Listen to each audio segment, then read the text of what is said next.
சென்னையை அடுத்த பல்லாவரத்தில் பங்குச்சந்தை முதலீட்டில் பலரை ஏமாற்றி கோடிக்கணக்கில் மோசடி செய்ததாக கூறப்படும் நபருக்கு திருமணம் நடைபெறுவதை அறிந்து அங்கு சென்ற பாதிக்கப்பட்டவர்கள் மாப்பிள்ளை கோலத்தில் இருந்தவரை சரமாரியாக தாக்கினர். இதுகுறித்த மேலும் விவரங்களை செய்தியாளர் வசந்த் வழங்க கேட்கலாம். வசந்த், வணக்கம். மேலும் விவரங்களை சொல்லுங்க. வணக்கம். சென்னை பல்லாவரம் பகுதியைச் சேர்ந்தவர் கிளின்டன். இவர் பங்குச்சந்தை வர்த்தக முதலீடு செய்வதில் திறமையானவர் என கூறப்படுகிறது.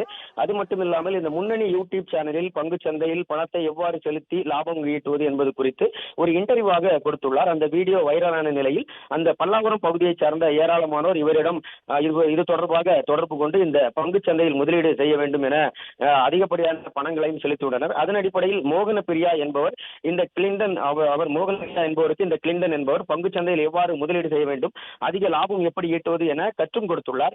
இதனால் அவர் கற்றுக்கொண்டிருக்கும் பொழுதே இவர்களுக்கு இடையிலே இந்த பணம் கொடுக்கல் வாங்க அதிகமாக நடைபெற்றுள்ளது. ஒரு 75 லட்சம் ரூபாய் வரை அந்த மோகன பிரியா என்பவரிடம் இருந்து இந்த பணத்தை வாங்கி அவர் முதலீடு செய்துள்ளார். ஆனால் அதில் உள்ள லாபமும் கொடுக்காத நிலையில் அசல் பணத்தையும் திரும்ப கொடுக்காத பணத்தில் இவர் தலைமறைவாகி விட்டதாக கூறப்படுகிறது.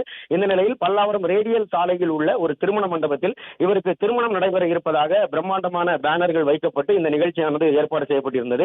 இதனை பார்த்து அவரிடம் பணம் கொடுத்து ஏமாந்த நபர்கள் அந்த திருமண மண்டபத்திற்குள் நுழைந்து இந்த மாப்பிள்ளை கோலத்திலிருந்து அவரை தரதரவென இழுத்துச் சென்று அடித்து உதைத்துள்ளனர். அது மட்டுமின்றி இந்த பல்லாவரம் காவல் நிலையத்திலும் இவர் தொடர்பாக ஏற்கனவே கொடுத்த புகார்களுக்கும் நடவடிக்கை எடுக்கவில்லை.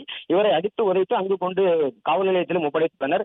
இந்த நிலையில் தான் இந்த திருமண மண்டபத்தில் வைத்து அவர் அணிந்திருந்த அந்த திருமண கோலத்தில் இந்த உடைகளையும் கிழித்து எறிந்து அவரை அடித்ததாக கூறி இந்த கிளின்டனும் எதிர்த்தரப்பு மீது வழக்கு பதிவு செய்துள்ளார். அவர் சிட்லப்பாக்கத்தில் இது தொடர்பாக வழக்கானது கொடுத்துள்ளார். இவர் இந்த மோகன பிரியா என்பவரிடமிருந்து மொத்தமாக ஒரு 75 லட்சம், அதனை தொடர்ந்து மீண்டும் ஒரு 75 லட்சம் என 1.5 கோடி ரூபாய் வரை ஏமாற்றி விட்டதாக மீது இந்த பல்லாவரம் குற்றப்பிரிவு காவல் நிலையத்தில் புகார் அளிக்கப்பட்டது. மேலும் இவர்களை தாக்கியவர் மீதும் சிட்லப்பாக்கம் காவல் நிலையத்திலும் தற்பொழுது புகாரானது அளிக்கப்பட்டுள்ளது. இரு தரப்பினரையும் அழைத்து விசாரணை மேற்கொள்வதாக இந்த காவல்துறையினரும் தகவல் தெரிவித்துள்ளனர்.